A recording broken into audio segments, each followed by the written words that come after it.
It's 6 p.m. Cairo local time, and it's time for the English Air News Bulletin on Channel 2, starting up with the main headlines of the day. Prime Minister Madbouli addresses concluding session of 8th Cairo Water Week.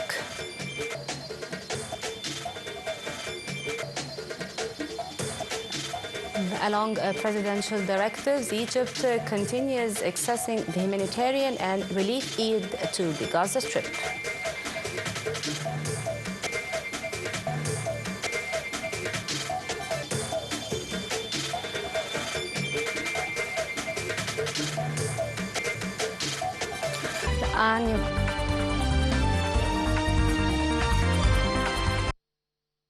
Welcome back. The news in full detail. Prime Minister Mustafa Madbouli today addressed the concluding session of the 8th edition of the Cairo Water Week. The Prime Minister said that Egypt has always worked for achieving the sustainable development in Africa, and it's committed to boosting the cooperation on the water security files, serving this goal in line with international laws without causing the harm of the interest of any party. Madbouli noted also that Egypt's water security is not an issue to compromise with, noting that the state will not tolerate any trespass on its historical and legal rights to the River Nile water. The event was organized under the auspices of President Sisi, with the participation of concerned ministers as well as the representatives of the regional and international organizations. And a number of memoranda of understanding were signed among the countries with the aim of boosting the cooperation in the climate change and water resources file. Prime Minister Mustafa Madbouli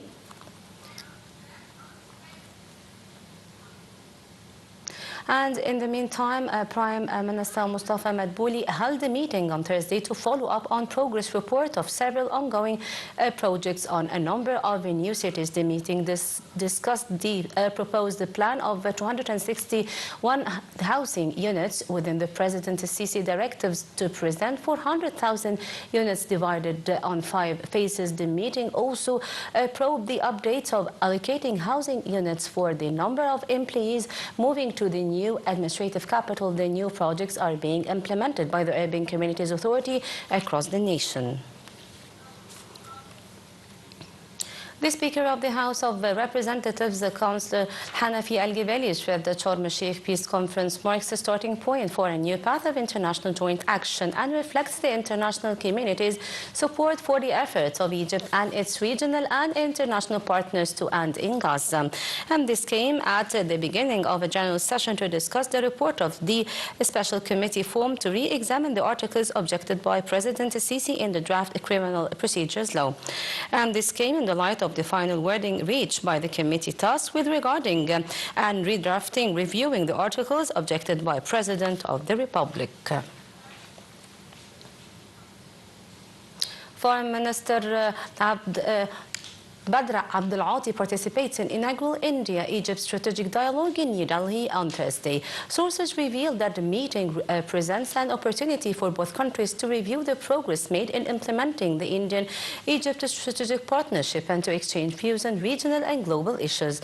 The Egyptian top diplomat is scheduled to hold several meetings with the senior Indian government officials as well as the head of the major Indian companies as part of efforts aimed at strengthening relationships and the strategic partnership between the countries.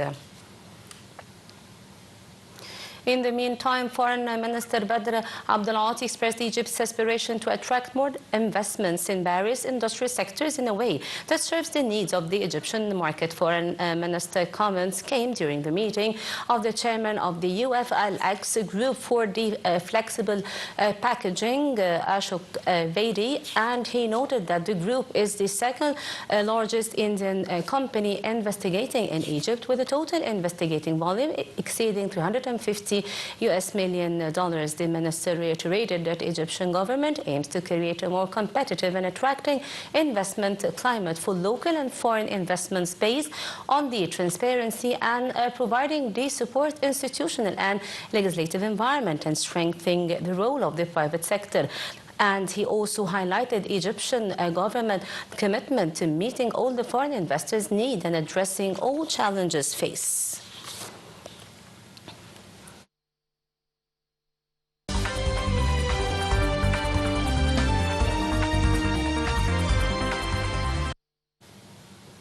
And in line with the directives by the Supreme Commander of the Armed Forces, the President Sisi continued its efforts Egypt to access more humanitarian and relief aid to the Gaza Strip. The 51st aid convoy is the part of Zaid al-Azza initiative that has been launched by the Egyptian Red Crescent since late July.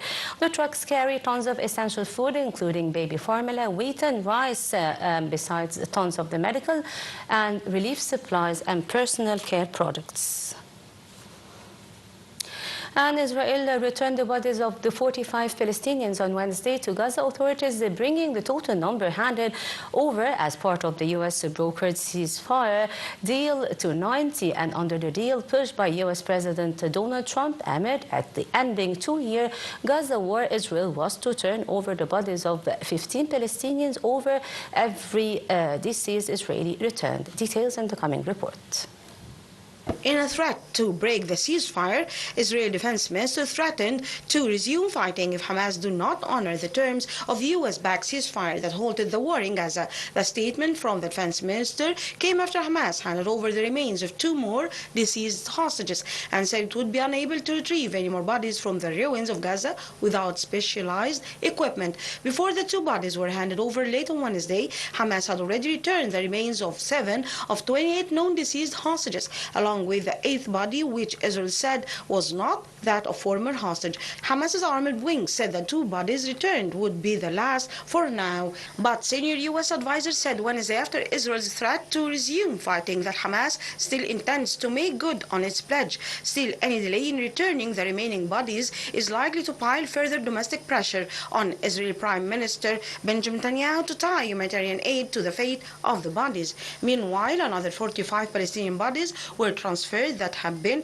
its custody to Nasser Hospital in southern Gaza, bringing the number returned to 90.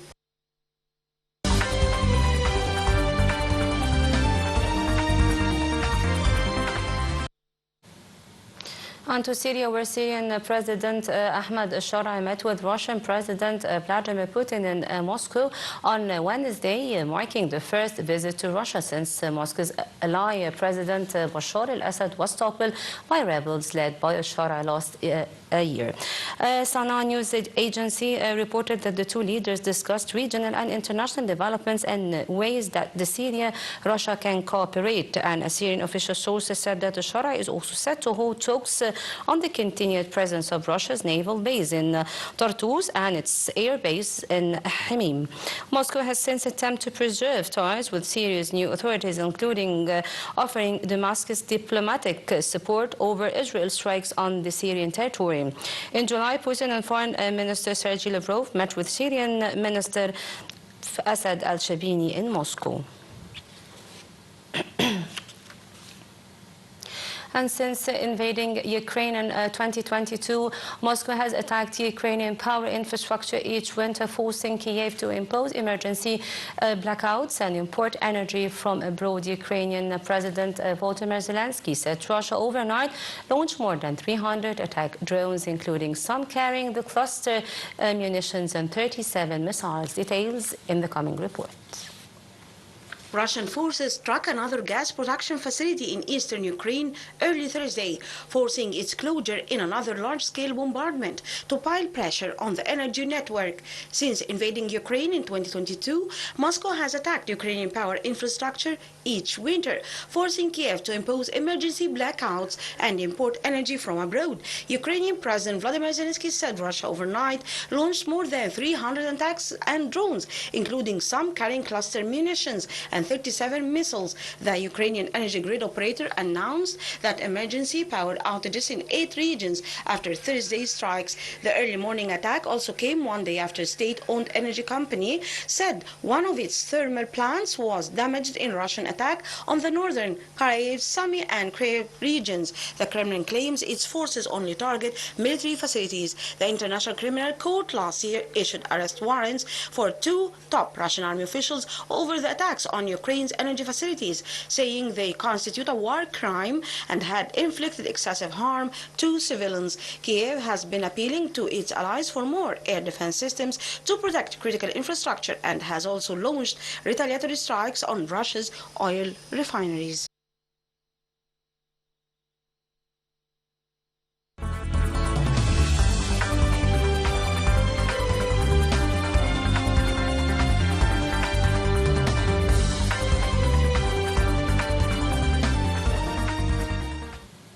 And now with the business, Egyptian stock indices, they collectively rise at the start of the trading on Thursday. The main AGX 30 went up by 0.2%, and the small and the medium AGX 70 also went up by 0.6%, and the more expanded AGX 100 gained 0.51%.